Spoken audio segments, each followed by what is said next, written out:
Imaginamos a todos los hinchas candomberos ahora alucinados por la actualidad del equipo. ¿Qué me decís? Pero en los años 60, ¿cómo estaban? En el año 61, por ejemplo. Lo que pasa es que, viste, es un poco extraño explicar, porque han habido categorías nuevas. Sí. O sea, estaban en lo que era la C primera ahora, C. porque segunda categoría le decían, o segunda división. Del ascenso. Del ascenso. Claro. La primera división del ascenso era la B. primera B. Entonces estaría en lo que ahora es la C. Estaría en aquel momento en la primera C. Obviamente están viviendo un momento inigualable como líderes en la primera nacional, por lo menos hasta el triunfo de hace instantes nada más de Colón de Santa Fe. Pero 3-0 ganó Colón en este momento. Bueno, ya 3, en este momento, goles. así que es escolta, pero con un partido de más, lógicamente. Pero vamos a remontarnos a ese año 1961, que fue el momento en el cual San Telmo logró ese primer el segundo ascenso, el ascenso a la primera B. Sí. A la primera del ascenso. Sí, ¿Por qué vamos a recordar eso?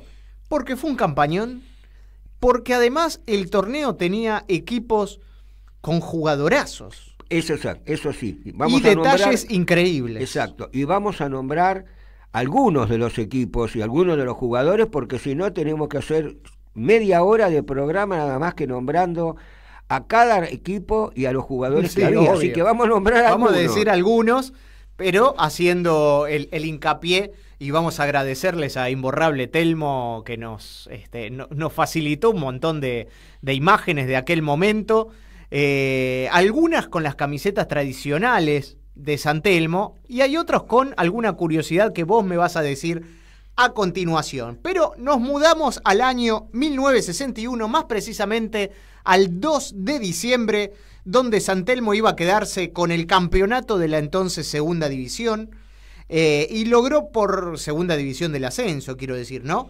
Y logró entonces por segunda vez el ascenso a Primera B de la AFA.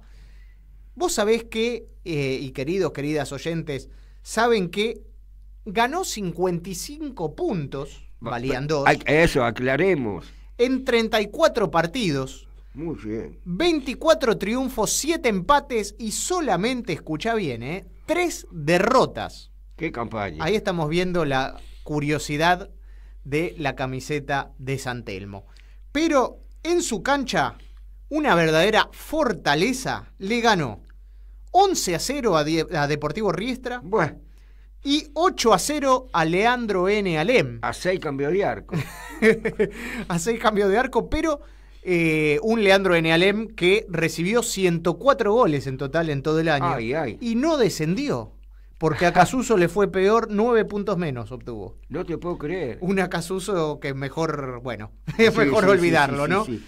San Telmo se consagró entonces campeón en la fecha 32 cuando visitó a Talleres de Remedios de Escalada. Lo estamos viendo ahí en un recorte. El día 2 de diciembre entonces, y formó esa memorable e histórica alineación con Giofre, Boggio, Pires, Andretta, Schiaffini y el Tata Deive, Flores, Vigo, Auditore, el goleador Luis el Tanque Pozzi, que nos dejó hace relativamente poquito. Y jugó mucho en Morón después. Y jugó mucho en Morón. Y Aguiar era el 11 del técnico Carlos Pérez, Carlitos. Bueno, ahora empiezan las curiosidades. Ajá. Esa camiseta que veíamos recién. Y ahí lo vemos al Tanque Pozzi con esa camiseta. Exactamente. Muchos partidos jugó con esa camiseta.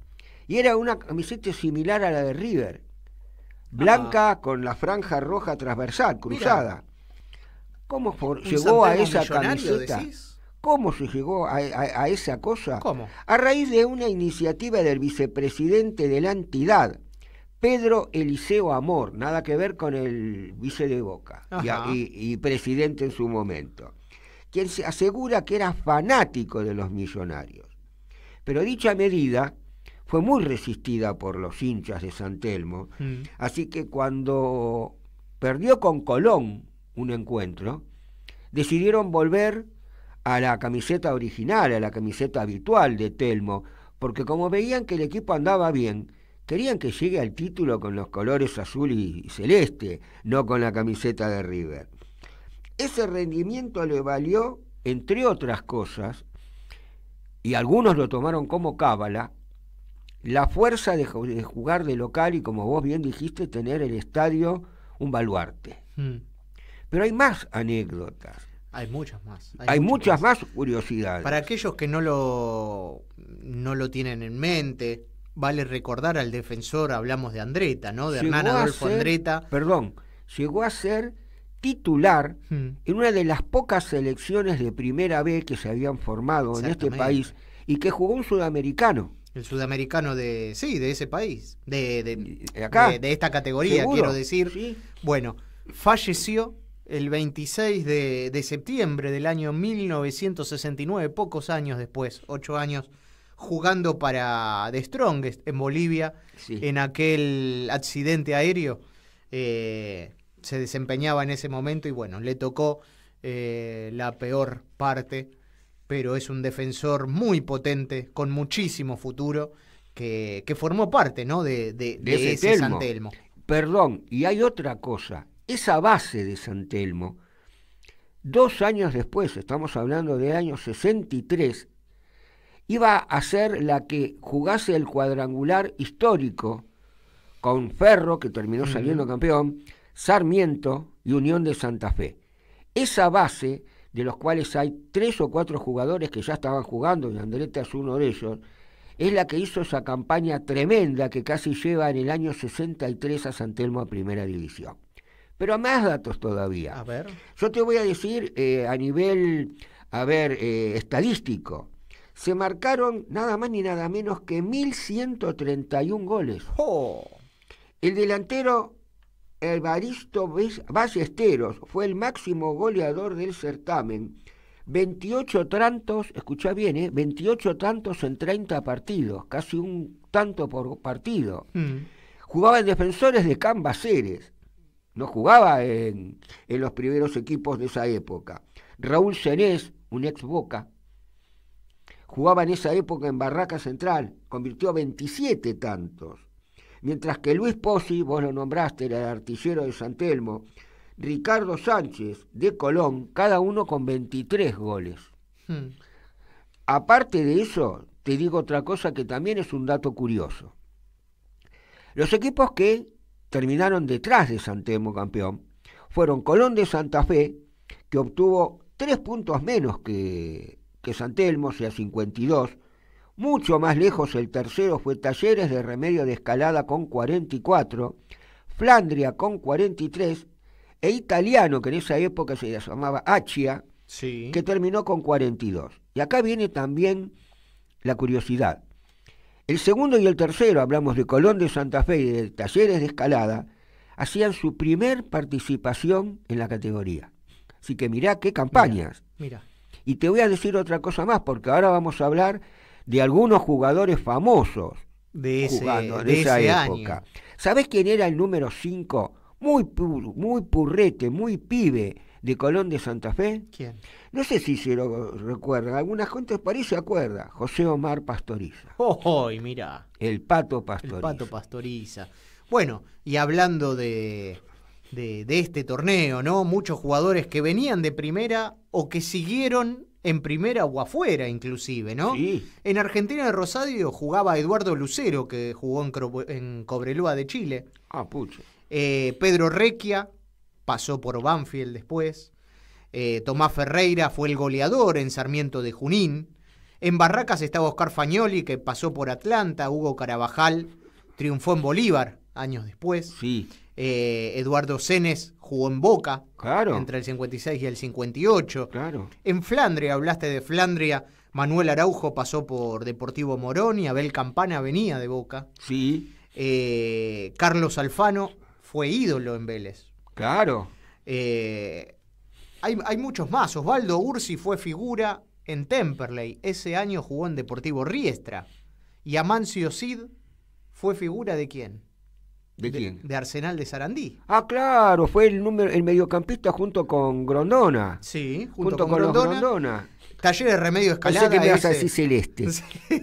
Ese taller de Remedios de Escalada que hablabas en la tercera posición, seguramente los hinchas de Argentinos Juniors notarán a Héctor Mentasti. Sí. Por ejemplo, Alberto Velázquez jugó en Libertad de Paraguay y finalmente, solamente por nombrar algunos, ¿no? Eduardo Rilo, campeón con San Telmo en el ascenso a primera. Claro. Ángel Risuto triunfó en San Lorenzo de Mar del Plata. Antonio Lupo pasó por Ferro. ¿Y quién fue el arquero que fue suplente ese año? Blasina. Mirko Blasina, que venía de San Lorenzo. Mirá lo que era el arquero titular para que con los pergaminos de Blasina el arquero haya sido otro. Y estaba De Sorsi también, claro, goleador de Estudiantes de La Plata. Sí, señor, ya veterano. Bueno, yo te voy a nombrar algunos. En Argentino de Quilmes estaba Ramiro Pérez, que después fue a Platense y de Platense a River. Carlos Piazza, que después triunfó en Vélez. En Almirante Brown, por ejemplo, estaba el gato Oscar Prago, que después fue a Banfield. Vicente Monteagudo, que triunfó en Argentinos. Luis Rubén Vitti, que hizo ídolo, fue ídolo, mejor dicho, de la Alianza Lima, de Perú. ¿Y sabés quién? Roberto Migliore. ¿Quién es Roberto Migliore? Es el tío de Pablo, el ex arquero de Boca, ¿no? Entre otros. En italiano, Panucci, Francisco goleador Panucci. De Almirante Brown. Exacto. Enrique Russo a Deportivo Morón, Oscar Del Bono y Domingo Módona jugaron en Nueva Chicago en una delantera con Julio San Lorenzo, que después pasó y fue goleador de Racing. Y por último nombramos en Colón al Pato Pastoriza. Bueno, en ese Colón jugaba también Felipe Celada, que obviamente como estaba en Santa Fe, ¿a dónde fue? A Rosario Central. Rafael Baigorria, que terminó jugando y siendo un capo en el Cerro de Paraguay. ¿Y sabés quién jugaba? Eduardo Gianín, que casualmente fue el técnico que sale campeón con San Telmo y lo sube a primera división. Así que vos fijate los jugadores y lo que fue ese torneo de 1961, en el cual San Telmo, y estamos hablando de la tercera categoría del ascenso, sale campeón con 3 puntos de ventaja, que era un partido y medio. Qué lindo recuerdo, se lo dedicamos a todos nuestros amigos, hinchas de San Telmo, candomberos,